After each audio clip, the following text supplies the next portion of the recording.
শুনক, মুখ্যমন্ত্ৰী ডাঙৰীয়াই হাতী গাখীৰ খাই ডাঙৰ হৈছে নিজৰ মাকৰ। আৰু কংগ্ৰেছৰ যিসকল আছে, মই কি খাইছে মই নাজানো, কিন্তু তেওঁলোকৰ গাত নিজৰ মাকৰ তেজ নাই যেন লাগে। উখুৰা কেতেকীবাৰীত ৰাইজে সহযোগ কৰিছে আৰু বিজেপি আৰু NDAৰ সমৰ্থিত প্ৰাৰ্থীজনে ইতিমধ্যে ৰাইজে কৈছে যে ইয়াত জিকিব, কোনো অসুবিধা নাই। এই অঞ্চলৰ যিহেতু চৰকাৰখন, যিহেতু আমাৰ যিখন মূল চৰকাৰ দিছপুৰত আমাৰ আছে, দিল্লীত আছে, এইখন চৰকাৰো যদি বিজেপিৰ হয়, আমাৰ এই অঞ্চলৰ সামগ্ৰিক উন্নয়ন হ'ব, সৰু সৰু সমস্যাবিলাক দূৰ হ'ব। আৰু আমি আশা কৰিছোঁ যে ইয়াত যিটো ৰাইজৰ উপস্থিতি, এই উপস্থিতিয়ে প্ৰমাণ কৰিলে যে উখুৰা পঞ্চায়তত ভাৰতীয় জনতা পাৰ্টীৰ কল্পনা দাস ডাঙৰীয়াই বিপুল ভোটত জিকিব, তাত কোনো সন্দেহ নাই।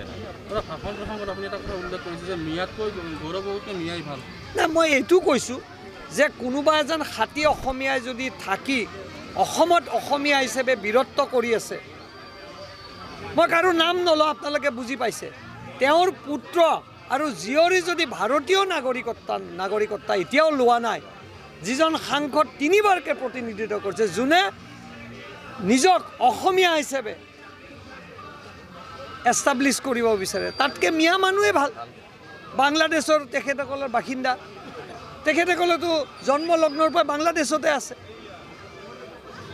মই এইটোৱে কৈছোঁ, মই বেলেগ আৰু ক'ব খোজা নাই। মই এনেকুৱাই লাগিছে যে মানুহৰ পৰিৱেশ যিটো দেখিলোঁ, যে মই আজি এজন বিধায়ক, মই এজন অসমীয়া, মোৰ ল'ৰা ছোৱালীৰ ভাৰতীয় নহয়, ইয়াতকৈ দুখৰ কথা হ'ব নোৱাৰে। শুভেচ্ছা থাকিল, আৰু ভূপেন বৰাই চৰকাৰী গাড়ীত ঘূৰিব লাগিলে বিজেপিৰ চৰকাৰী গাড়ীত ঘূৰিব লাগিব।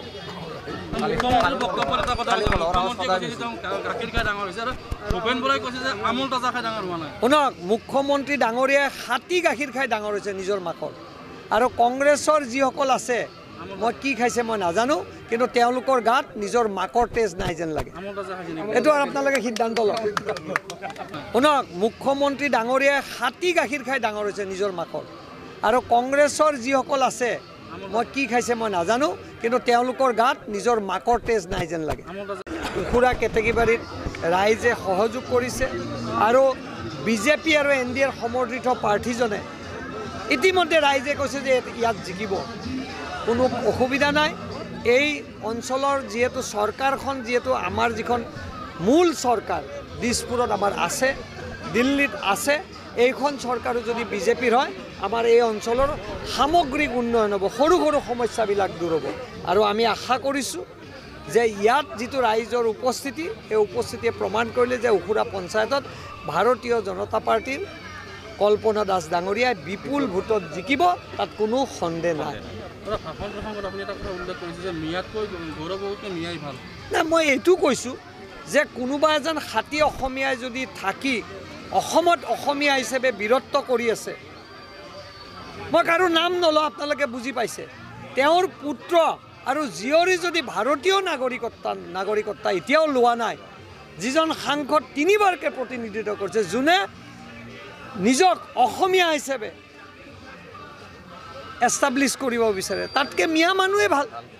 বাংলাদেশৰ তেখেতসকলৰ বাসিন্দা, তেখেতসকলেতো জন্মলগ্নৰ পৰা বাংলাদেশতে আছে। মই এইটোৱে কৈছোঁ, মই বেলেগ আৰু ক'ব খোজা নাই।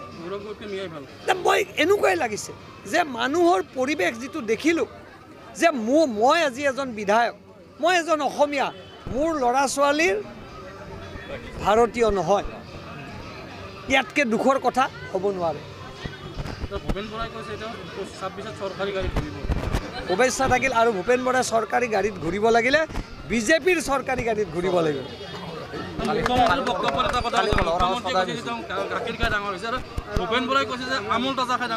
শুনক, মুখ্যমন্ত্ৰী ডাঙৰীয়াই হাতী গাখীৰ খাই ডাঙৰ হৈছে নিজৰ মাকৰ। আৰু কংগ্ৰেছৰ যিসকল আছে, মই কি খাইছে মই নাজানো, কিন্তু তেওঁলোকৰ গাত নিজৰ মাকৰ তেজ নাই যেন লাগে। এইটো আৰু আপোনালোকে সিদ্ধান্ত লওক।